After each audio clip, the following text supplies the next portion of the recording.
Hi everyone, good morning. कैसे हैं आप सब? आई होप आप सब बहुत अच्छे होंगे and welcome to my new vlog. Morning के 11 o'clock के आसपास का टाइम हो रहा था और डे है ट्यूसडे। आज का ही व्लॉग है और आज नाइट में ही चला जाएगा। पहले एक एडवांस में रहता था मेरे पास, जैसे आज ट्यूसडे को बना, ये वाला वेडनेसडे को जाएगा। जो वेडनेसडे को बनेगा वो थर्सडे को जाएगा। बट अभी बकेट में कुछ भी नहीं है, सेम डे बनता है और सेम डे नाइट में मैं पोस्ट कर देती हूँ। तो यहाँ पे मनीष अपना ऑफिस के लिए निकल गए थे। अपना ब्रेकफास्ट वगैरह करके, पूजा भी घर पे हो चुकी है। जाने से पहले वो पूजा करके जाते हैं और उसके बाद जो सामान वगैरह चाहिए था वो भी उन्होंने ला करके दे दिया था। कोकोनट वाटर लेकर के आए थे, साथ में मिल्क का पैकेट था और चीकू लेकर के आ गए थे। चीकू मैंने बोले भी नहीं थे बट लेकर के आ गए थे। और शॉप वाले भैया ने, जो उनके पास सबसे कच्चे थे ना उनकी पूरी शॉप पे, वो सारे के सारे उन्होंने मनीष को चिपका दिए थे। भाई देख के मैं एक एक चेक कर रही हूँ, एक भी नहीं था कि जो खाने लायक हो। बिल्कुल कच्चे कच्चे, इतने स्टोन के जैसे हार्ड थे बिल्कुल। बट फिर भी मैंने अभी फ्रिज में तो रख दिए थे क्योंकि अब आ गए थे तो इसका कुछ कर नहीं सकते थे। तो मैंने वो फ्रिज में डाल दी और उसके बाद मैं आ गई थी अपना कोकोनट वाटर पीने के लिए। यहाँ पे जब से शिफ्ट हुए हैं ना, बहुत कम हो गया है मेरा कोकोनट वाटर का इंटेक। अदरवाइज़ मैं, हम पुराने वाले घर पे थे ना, वहाँ पे और मतलब रहता था स्टॉक में। पता नहीं यहाँ पे स्टॉक ही नहीं रह पाता कोकोनट वाटर का।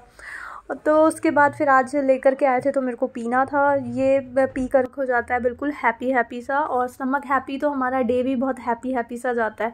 वैसे भी मेरे को ना हीट की काफ़ी प्रॉब्लम रहती है स्टमक में। मैं थोड़ा सा भी अपना रूटीन चेंज करती हूँ या मैं थोड़ा भी बाहर का खाना खाती हूँ ना, तो मेरे को हीट की प्रॉब्लम टू मच हो जाती है। इतनी ज़्यादा हो जाती है कि मुँह में छाले वगैरह से आ जाते हैं। तो इसलिए कोकोनट वाटर को मैं ज़रूर अपनी डाइट में ऐड रखती हूँ। और मॉर्निंग का जो फ्रूट्स वाले जो मेरी पूरी प्लेट होती है ना, उसको मैं किसी भी हाल में मतलब रिप्लेस नहीं करना चाहती। कभी कभार होता है कि मैं बाहर हूँ या फिर नहीं खा पाई, बट ये दो चीज़ें मैं मॉर्निंग में हमेशा प्रेफर करती हूँ। अगर कोकोनट है तो ज़रूर पीऊँगी, और फ्रूट्स तो ऑलवेज़ रहना ही, खाना ही खाना है। चाहे कमी हो, एक ही फ्रूट पड़ा हो उसको ही मैं थोड़ा ज़्यादा क्वांटिटी में खा लूँगी। दो होंगे तो दो भी खा लूँगी, बट मैं ट्राई करती हूँ कि ऑलवेज़ मैं 2 से 3 फ्रूट्स जो हैं वो घर पर रखूँ। और मॉर्निंग की जो स्टार्टिंग है वो मैं अपनी भी फ्रूट्स के साथ करूँ और बेटू की भी फ्रूट्स के साथ करूँ। मनीष मानते नहीं है, वो अपनी टी के साथ ही अपना डे स्टार्ट करते हैं, तो वो अपना टी ही पीते हैं। बाकी मैं और बेटू को मैं मॉर्निंग में फ्रूट्स वगैरह देती हूँ। उसके बाद फिर बेटू को मैंने स्टडीज़ वगैरह के लिए बैठा दिया था। थोड़े 1-2 सिप उसको भी मरवाए थे कोकोनट वाटर के। और उसके बाद फिर बेटू ने बोला कि मम्मा मेरे को जो नॉर्मल पराठा होता है ना, सॉल्ट वाला, वो बना करके दे दो। मॉर्निंग में मैंने पोहा बनाया था, मनीष वही खा करके गए थे टी के साथ, तो उसको वो खाने का मन नहीं था। तो उसके लिए मैंने एक सिंपल पराठा बना दिया था और साथ में पराठा बन रहा था और साइड बाय साइड मेरे को ये जो हमारी स्पाइस बॉक्स होता है ना, इसके अंदर थोड़े टाइम के बाद वो स्पाइसेस वगैरह थोड़े थोड़े ना गिरने लगते हैं। तो इसके नीचे मैंने एक टिश्यू की लेयर लगाई हुई थी ताकि जो मेरा बॉक्स है ना वो जल्दी से गंदा ना हो, मेरे को बार बार वॉश ना करना पड़े। विंटर्स में वैसे भी ये पानी वाले काम ज़्यादा करने के मन नहीं करता है, तो उसमें काफ़ी अच्छा रहता है कि जस्ट अपना नीचे से लाइनर चेंज कर दो और उस पोंछ दो उसको, और मतलब रेडी हो जाता है वो नेक्स्ट यूज़ के लिए। फिर यहाँ पे मैंने उसका टिश्यू चेंज कर दिया था और जो स्पाइस बॉक्स था वो दोबारा से रेडी हो गया था यूज़ करने के लिए। अदरवाइज़ पहले इसको क्लीन करो, फिर उसको ड्राई करो, फिर उसको वाइप करो, फिर उसको यूज़ करो, तो थोड़ा लेंथी प्रोसेस हो जाता है। 2-3 बार ना हम ऐसे ही इसको काम चला लेते हैं कि जैसे टिश्यू चेंज कर दो और ये फिर बिल्कुल क्लीन रहता है, क्योंकि सारे स्पाइसेस जो भी गिरते हैं ना वो सारे इस टिश्यू के ऊपर ही रहते हैं, नीचे जाते ही नहीं है, और नीचे नहीं जाते तो वो गंदा भी नहीं होता है। और बस फिर इसके अंदर रीफिलिंग मैंने जीरे की कर दी थी, क्योंकि जो स्पाइस बॉक्स था उसमें जीरा ख़त्म हो गया था, तो साथ साथ मैंने उसको भी रीफ़िल करके रख दिया था। और साथ साथ पराठा भी मेरा बन गया था, स्क्वायर शेप का पराठा मैंने बनाया था। बच्चों के लिए ना शेप्स वगैरह बहुत मैटर करती है। गोल गोल रोटी खा के ना वो बहुत बोर हो जाते हैं मेरे को लगता है, तो इसलिए मैं उसके लिए थोड़ा ना डिफरेंट डिफरेंट शेप्स की पराठे वगैरह बनाती हूँ, तो वो बहुत हैप्पी होकर के अपने हाथ से खाती है। अदरवाइज़ बच्चों को खाना खिलाना ना बड़ी सी महाभारत है। उनके पीछे पीछे भागो, उनको बहुत ज़्यादा मतलब टाइम ले लेते हैं इन सब चीज़ों में वो। तो इसलिए ना मैं उसके लिए थोड़ा कभी कभार डिफरेंट डिफरेंट शेप्स के पराठे बनाती हूँ, कभी हार्ट वाले भी बना देती हूँ। आज मैंने उससे पूछा स्क्वायर वाला बनाऊँ या फिर हार्ट वाला बनाऊँ या गोल वाला बनाऊँ, उसने बोला स्क्वायर वाला बना दो। स्क्वायर रेक्टेंगल थोड़ा मिक्स सा हो जाता है, तो वो मैंने उसको पराठा बना के दे दिया था कर्ड के साथ। और उसके बाद ये जो ट्रे मैंने काउंटर पे से हटा दी थी, नहीं तो फिर ऊपर रखी रखी ना चीज़ें डस्टी हो जाती हैं, और जब कोई आता है तब मैं इनको निकालती हूँ, अदरवाइज़ वापस इनको मैं पैक करके रख रख देती हूँ। बट अभी मैंने इनको पैक करके नहीं रखा था, जस्ट ऐसे अंदर कैबिनेट के डाल दिया था ताकि डस्ट वगैरह से प्रोटेक्ट रहे। और उसके बाद एक नाइफ सेट मैं लेकर के आई थी, 3 का सेट था ये, और इसमें से बड़ा वाला मैंने निकाल दिया था और छोटे छोटे 2 रखे हुए थे, तो मैंने कहा इनको भी निकाल देती हूँ, बाहर निकालूंगी तभी ये यूज़ में आएंगे, अदरवाइज़ ये ऐसी चीज़ें पड़ी फिर पैक पड़ी रहती हैं, उनका कोई यूज़ ही नहीं रहता। वो भी मैंने बाहर निकाल करके रख दिए थे। और उसके बाद जो ये स्पाइस बॉक्स था, इसकी लिड को मैंने अच्छे से क्लीन कर दिया था थोड़े से वेट क्लॉथ के साथ। जो भी उस पर हल्के फुल्के स्टेन आते हैं ना, जैसे पराठे वगैरह बनाते हुए या सब्जी वगैरह बनाते हुए इसका स्पाइस बॉक्स का यूज़ होता ही है, तो जो भी हैंड्स वगैरह में लगा होता है ना, वो चीज़ों पे, कंटेनर्स वगैरह पे आ जाता है, तो साथ के साथ मैंने इसको भी वाइप करके रख दिया था, तो ये बिल्कुल नीट एंड क्लीन हो गई थी। और उसके बाद मैंने ये वाला जो कांच का मेरा जग है, इसको मैंने थोड़ा सा भरने के लिए डाल दिया था, क्योंकि आज मेरे को बनाना था अपने लिए सौंफ वाटर। वही अगेन मेरा स्टमक बहुत ज़्यादा हीट हो रहा था, इसलिए मनीष कोकोनट वाटर भी लेकर के आए, और मैंने अपने लिए फिर यहाँ पे सौंफ वाटर भी बना लिया था। जिसको भी स्टमक में हीट का प्रॉब्लम है ना, मेरे जैसे, आप एक बार ट्राई ज़रूर करके देखना, आप पे मतलब आपको ऑसम रिजल्ट्स मिलेंगे। मेरी बॉडी पे ये बहुत अच्छे से वर्क करता है। जब भी मेरे को हीटिंग की प्रॉब्लम होती है, मैं अपने लिए सौंफ वाटर बनाती हूँ।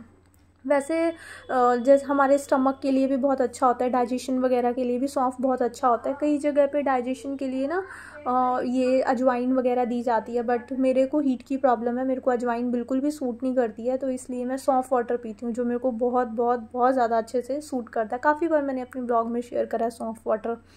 उसके बाद फिर यहाँ पे मेरी फ्रेंड के कुछ क्लॉथ्स वगैरह थे, क्योंकि अभी उसको वापस आना है, तो वो मैंने यहाँ पे वॉशिंग के लिए लगा दिए थे, और अपने आप अपना वॉश होते रहेंगे। फिर उसके बाद मैं अपने कामों में लग गई थी, और मैंने जब वापस आकर के देखा, मैंने कहा पता नहीं आवाज़ क्यों आ रही है, तो देखा यहाँ से सारा जो पानी था वो बैक हो रहा था, और इसका मेरे को बाद में पता चला कि इसकी जो नोज़ल है ना, वो कट गई है, मतलब कुछ रबड़ वगैरह अंदर होती है, वो कट गई है, जो पानी को, प्रेशर को बाहर आने से रोकती है।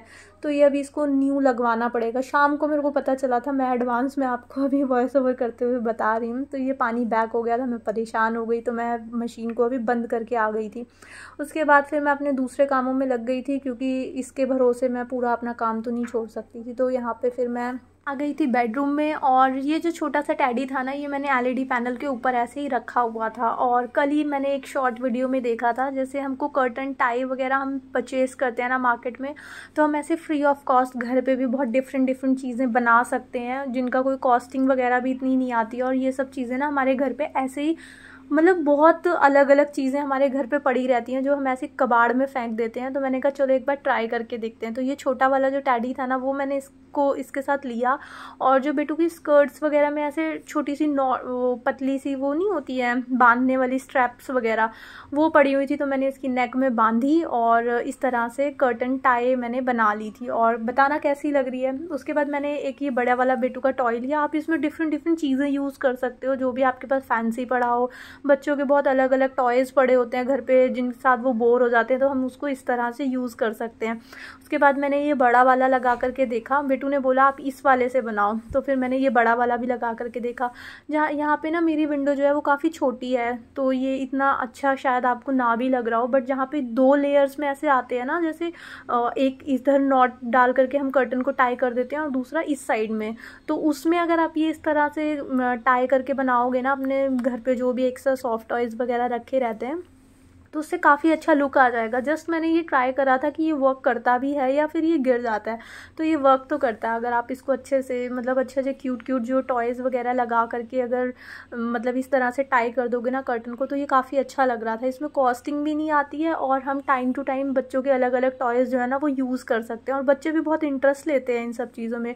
बेटू को बहुत मज़ा आ रहा था। इनफैक्ट उसी ने ही मेरे को सजेस्ट करा कि आप अभी ये वाला टॉय जो है मेरा, ये वाला यूज़ करो। इसको ट्वीटी बोलते हैं, शायद इसका नाम ट्वीटी था, या फिर कुछ मिक्की माउस ऐसे ही था। उन बच्चों के कार्टून्स वगैरह मेरे को बहुत ज़्यादा आइडिया नहीं है, तो उसने बोला मम्मा आप ये वाला ट्राई करके देखो, ये वाला और भी अच्छा लगेगा। तो मैंने फ़िलहाल अभी उसी की पसंद से ऐसे ही कर्टन पे वो हैंग करके रख दिया था। उसके बाद फिर मैंने यहाँ पे बेडशीट वगैरह बिछाई, और बेडशीट वगैरह सेट हो जाती है झाड़ करके, रात का जो बिस्तर होता है वो सेट हो जाता है, तो फिर हमारा बेडरूम ना थोड़ा रेडी सा हो जाता है।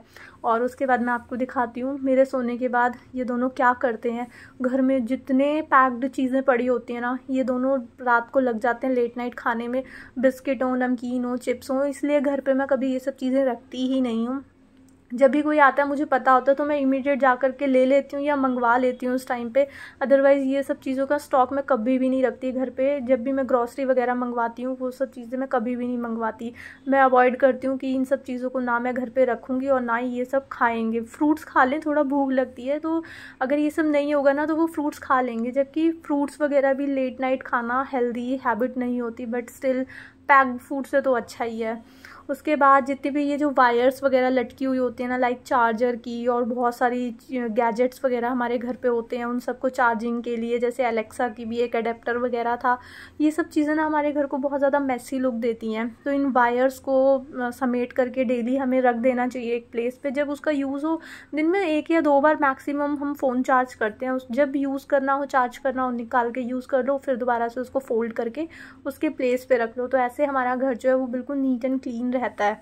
और उसके बाद ये जो साइड टेबल्स होती हैं ना, इसका मिसयूज़ बहुत ज़्यादा होता है घर पे ऑलवेज़ भरी भरी सी रहती हैं। तो उनको भी मैंने अच्छे थोड़ा सा ड्राई वेट करके, जो मेरे हैंड में ग्लव्स था, माइक्रोफाइबर वाला ग्लव था ये, तो उसको थोड़ा सा मैंने वेट कर लिया था ताकि एक साइड थोड़ा वेट यूज़ हो जाए, मतलब गीला गीला करती जाऊँ और साथ में फिर उसको साथ साथ ड्राई भी करती रहूँ चीज़ को। थोड़ा सा जैसे आजकल मॉप्स भी आते हैं, एक स्प्रे मारो और फिर मॉप मार दो, तो वो ड्राई क्लीनिंग भी हो जाती है हमारी और वेट क्लीनिंग भी हो जाती है, मतलब अच्छे से चीज़ क्लीन हो जाती है। उसके बाद फिर ये वाला बेड जो था ये एज़ इट इज़ ही था। जब से मेरी फ्रेंड गई थी तो ये एज़ इट इज़ था, इसकी कोई बेडशीट वगैरह भी ख़राब नहीं हुई थी। जस्ट मैं पिल्लोज़ चेंज कर देती हूँ क्योंकि उस वाले जो रूम के पिल्लोज़ हैं ना वो काफ़ी अभी हैवी हैं, तो उसमें नेक पेन होता है, तो वो रात को हम लेकर के सोते नहीं हैं। तो वो वाले पिल्लो अभी डे में मैं वहाँ रख देती हूँ और ये जो पतले वाले हैं ना उनको मैं इस रूम में ले आती हूँ, और ब्लैंकेट इसके साथ मैच करता तो मैंने इस वाले बेड पे डाल दिया था। उसके बाद फिर मेरे को अपने बेडरूम का ये डोर अच्छे से क्लीन करना था। सब चीज़ें क्लीन हो गई थी, बट डोर एक बार भी ना जब से मैं आई थी क्लीन किया नहीं था। क्लीन था क्योंकि इनके ऊपर पॉलिश वगैरह हुई थी तो इसके ऊपर कोई डस्ट वगैरह नहीं थी, बट अभी अप्रॉक्स 2 मंथ हो गए थे तो डस्ट तो आई होगी। तो फिर मैंने कहा चलो इसको भी आज साथ के साथ क्लीन कर देती हूँ। चीज़ें क्लीन ही रहती हैं ना तो उनके ऊपर हाथ घुमाने से ना बिल्कुल भी टाइम लगता नहीं है, और वही चीज़ एकदम डस्टी डस्टी सी हुई रहती हैं तो उसको एक एक चीज़ को क्लीन करने में बहुत ज़्यादा हमारा टाइम भी लगता है। और एट अ टाइम हमारा घर कभी भी प्रेजेंटेबल नहीं रखता। कभी भी कोई आने वाला हो घर पे तो हमारे माइंड में ना बहुत ज़्यादा प्रेशर रहता है कि यार मुझे ये भी करना है, मुझे ये भी करना है, मुझे गेस्ट को वेलकम भी करना है, कुकिंग भी करनी है, ये भी करना है, वो भी, मतलब बहुत सारी चीज़ें ना मैसअप सी हो जाती हैं और हमको बहुत ज़्यादा प्रेशर आ जाता है। ऑलवेज़ अपने घर को इतना नीट एंड क्लीन और अरेंज रखना चाहिए कि हमारा घर गेस्ट को ऑलवेज़ वेलकम करने के लिए रेडी रहे। बस गेस्ट की कमी हो कि वो आए और हमारा घर एकदम प्रेजेंटेबल है। तो इसलिए चीज़ों को ना साथ के साथ क्लीन रखना बहुत ज़रूरी होता है। घर एक ऐसी चीज़ होती है जो यूज़ होता है डेली डेली, बिखरता भी और डेली डेली उसको हमें अरेंज भी करना होता है। बच्चे वाले घर में ना मतलब चीज़ों को मैनेज करना बहुत आसान नहीं होता है। जब हम बड़े बड़े से घर पे सब रहते हैं ना तो हम अगर 4 दिन पुरानी भी हमने कोई चीज़ कहीं रखी थी ना वो वहीं हमें मिलती है, लेकिन बच्चों वाले घर पे आपने 4 मिनट पहले भी कहीं कुछ रखा है ना बच्चे उसका प्लेस चेंज कर देते हैं। तो थोड़ा सा मैं मतलब एक्टिव रहती हूँ। जैसे ही बेटू थोड़ी थोड़ी चीज़ें मैसअप करने लगती है तो मैं उसको बार बार बोलती हूँ कि बेटू आपने ये यूज़ करा है ना, इसको क्लीन कर दो। तो समटाइम्स बच्चे मूडी भी होते हैं, वो नहीं भी करती है तो फिर मैं कर देती हूँ, बट मैं बोलती ज़रूर हूँ अपनी साइड से कि उसकी हैबिट डेवलप हो, कि उसको पता रहे कि मैंने करा है तो मुझे ही इसको क्लीन करना है। तो इससे बच्चों के अंदर ना हैबिट डेवलप रहती है कि बड़े होकर के ना फिर उनको मतलब पता होता है कि ये चीज़ मैंने करी है तो मुझे ही इसको क्लीन करना है। 4 बार बोलूँगी तो दिन में 2 बार या 3 बार वो कर देती है, एक आधी बार मेरे लिए छोड़ देती है। और अपनी क्लीनिंग के साथ साथ मैं बेटू की स्टडीज़ भी करा रही थी क्योंकि ट्यूसडे है ना, वेडनेसडे को है बेटू का एग्ज़ाम जो कि मेरे को प्रिपरेशन करानी थी। तो मॉर्निंग में ही मैंने इसको बैठा दिया था अपना, मैंने बोला मैं अपना काम कर रही हूँ, पापा अपना। जैसे उसको ना थोड़ा सा स्टडीज़ बच्चे करते हैं तो मैं उसको इस तरह से समझाती हूँ कि बेटू देखो सब अपना अपना वर्क कर रहे हैं ना, तो आपका वर्क क्या है, आपको स्टडीज़ करनी है तो आप स्टडीज़ करो। मम्मा का काम है अपने घर को मेंटेन करना, ऑर्गेनाइज़ करना, तो मम्मा अपना काम कर रही हैं, और पापा का काम है ऑफिस जाना तो पापा अपना ऑफिस गए हुए। तो आप क्यों फ्री बैठे हो जब सब लोग अपना अपना काम कर रहे हैं। जिनको ऑफिस जाना होता है वो ऑफिस चले जाते हैं और जिनको जो भी काम करना होता है वो सब कर रहे हैं, बस एक आप ही फ्री बैठे हो।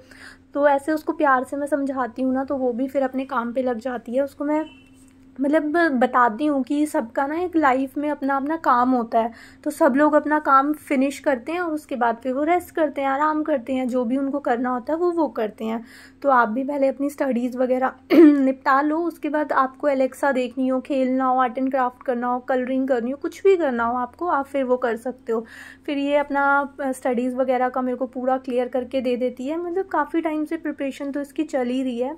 उसके बाद फिर ये अपना सुना देती है, मेरे को रिटन वगैरह लिख करके दे देती है, फिर ये फ्री हो जाती है और मैं भी फिर अपने कामों में लग जाती हूँ। और उसके बाद फिर यहाँ पे मेरी सारी क्लीनिंग हो चुकी थी, बस मैं नहाने ही जा रही थी। उसके बाद ये यहाँ पे ना थोड़े से फ्रिज वाले स्पेस पे सीलन आई हुई थी और ये भैया अभी आ गए थे, जस्ट मैंने अभी मॉपिंग अपनी निपटाई थी।